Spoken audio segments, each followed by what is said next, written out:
ప్రతి అక్షరం ప్రజల పక్షం. HR9 న్యూస్ టీవీకి స్వాగతం, సుస్వాగతం. కనీ విని ఎరుగని రీతిలో ముస్లిం సోదరులకు ఇఫ్తార్ విందు. టీడీపీ ఎమ్మెల్యే అభ్యర్థి ఆధ్వర్యంలో ఏర్పాటు చేసిన అమిలినేని సురేంద్రబాబు కళ్యాణదుర్గం నియోజకవర్గం వ్యాప్తంగా తరలివచ్చిన ముస్లిం సోదరులు.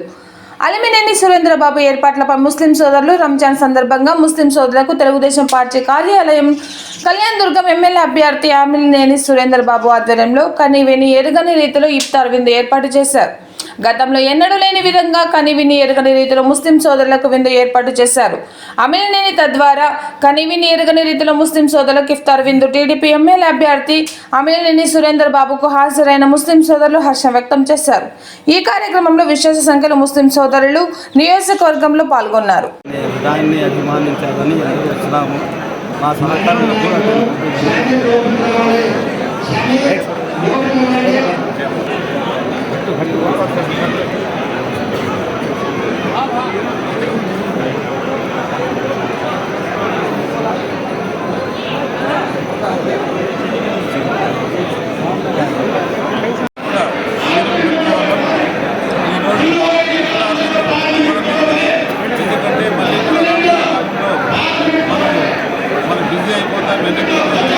కాబట్టి ఈరోజు సమయం అందరూ ఇఫ్తారీలో పాల్గొని మమ్మల్ని కూడా ఎంతమంది పాల్గొన్నారు? ఒక 5,000 నుంచి 6,000 మంది దాకా పాల్గొన్నారు. అన్ని మండలాల్లో తమ్ముడు కావచ్చు, చిత్తూరు కావచ్చు, కళ్యాణదుర్గం రూరల్ కావచ్చు, కళ్యాణదుర్గం పట్టణం కావచ్చు, అన్ని చోట్ల నుంచి చాలామంది అందరూ కూడా వచ్చారు. వాళ్ళకి మంచి ఏర్పాట్లు కూడా చేశారు. ఎందుకంటే రోజా ఎంతో ఆకలి ఉదయం నుంచి కూడా ఆకలితో ఉంటారు. వాళ్ళు వచ్చిన తర్వాత వాళ్ళకి ఇబ్బంది కలగకూడదని అన్ని ఏర్పాట్లు బాగా చేశామని మేము అనుకుంటున్నాం. మరి మన పెద్దలు చెప్పాలి ఏర్పాట్లు జరుగుతున్నాయా లేదా. మాసం శుక్రవారం ఎందుకంటే నాకు మొదటి నుంచి రంజాన్ మాసంలో ఇలా చేయడం నా సాంప్రదాయం. మేము పద్ధతిగా ఎప్పుడు కూడా చేస్తున్నాం. ఎందుకంటే ఎప్పుడు చేసినా కూడా రంజాన్ మాసంలో ఏదో ఒకటి చేయగలిగితే మా కంపెనీ కూడా 8 సంవత్సరాలు పోయింది.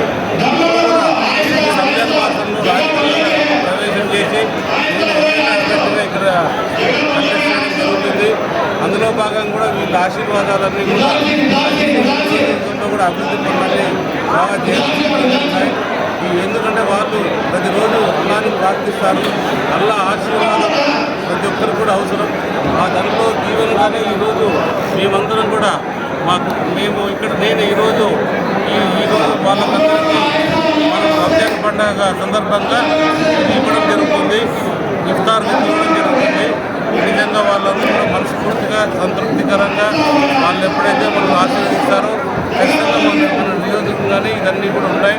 అలాగే ముందు కాలంలో చంద్రబాబు నాయుడు గారు రంజాన్ తోఫా అలాంటిది ఇప్పుడు ప్రస్తుతం ఉన్న దాంట్లో అలాంటివి ఏమి కూడా ఉండట్లేదు. అన్నీ తీసేసినట్టున్నారు. రంజాన్ తోఫా అలాంటివి రాబోయే కాలంలో కూడా రంజాన్ తోఫా ఉంటుంది.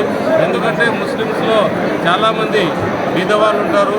వాళ్ళు ఎప్పుడైతే మనస్ఫూర్తిగా ఆశీర్వదిస్తారో మనకి మంచి జరుగుతుంది. నాకే కాదు ఎవరైనా కానీ వాళ్ళ దీంట్లో కూడా రాసింటారు. ఖురాన్లో కూడా ఏదైతే చేస్తారో అది దాన్ని దృష్టిలో పెట్టుకొని ఈ సంవత్సరం మా కంపెనీలో